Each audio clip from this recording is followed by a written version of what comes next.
Hey guys, and welcome to the Dota 2 how-to guide for playing Juggernaut. This is a quick guide to give an overview on skills, suggest skill and item build, and give some general gameplay tips. So Juggernaut is a melee agi hero who is usually played as a carry/semi-carry and can happily sit in any of the three lanes.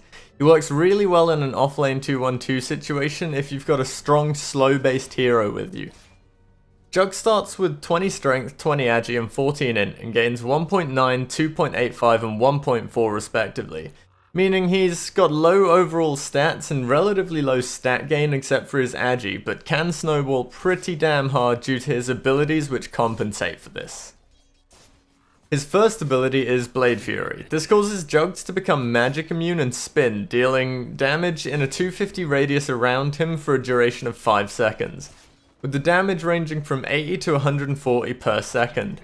Jugs can still move while this is happening, which means you can use it both to do huge damage to enemies or to get away from a tough situation where you might get stun locked. This ability has a 30 to 24 second cooldown and costs 110 mana. His second ability is Healing Ward. This places a ward onto the ground that can be moved separately to Jugs that will heal in a 500 radius around itself for a duration of 25 seconds. The healing ward can be attacked and destroyed, but while up it will heal all allies in the area for 2 to 5% of their max health per second. This ability has a 60 second cooldown and costs 80 to 140 mana. His third ability is Blade Dance. This is a passive that causes Juggernaut to have a 15 to 35% chance to crit on his attacks, meaning he's got a 35% chance to deal double damage built in, which is a hugely powerful asset later into the game. His ultimate is Omni Slash. This has a cast range of 450 and will cause Jugs to jump to the target and then randomly between any enemies in a 425 radius of the current enemy he's hitting, so it can move you a fair distance away from where you started. You will also strike all of the enemies you jump to for 175 to 250 damage, and Jugs will jump 3 to 9 times or 6 to 12 with Aghanim's. This does more damage to smaller groups or solo targets, as all of the jumps will hit the same target or same few targets, and the ability has a 130 to 110 second cooldown or 70 seconds with Aghanim's and costs 200 to 350 mana. It's worth noting, Jugs will also auto attack while jumping, so you can hit targets multiple times when you jump to them.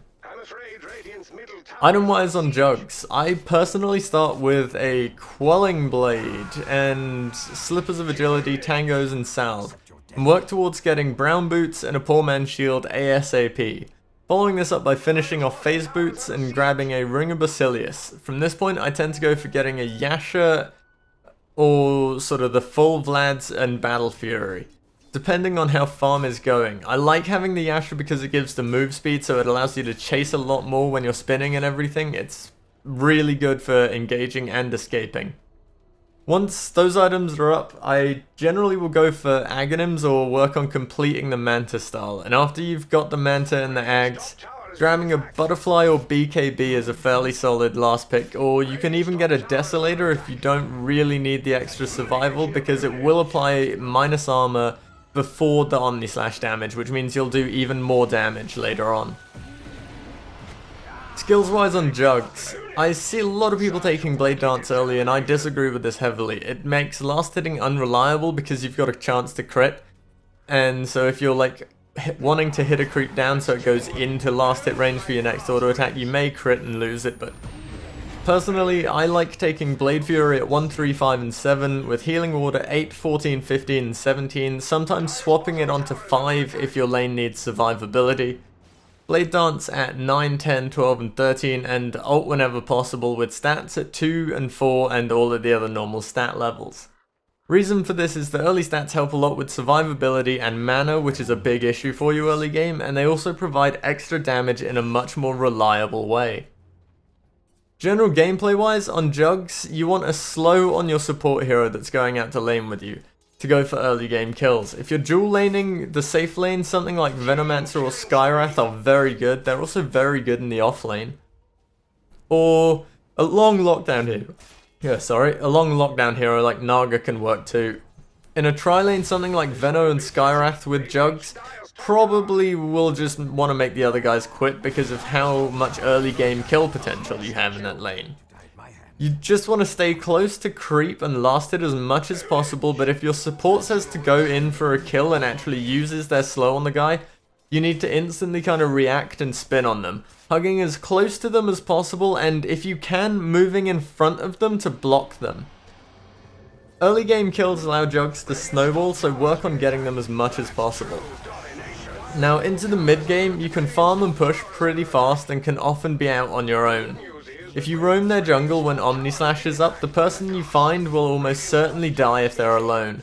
Don't push out too hard though, as being out of position will still have a good chance of getting you killed because you're still a fairly squishy hero. Into the late game, push with your team and use Omni Slash as team fights break out.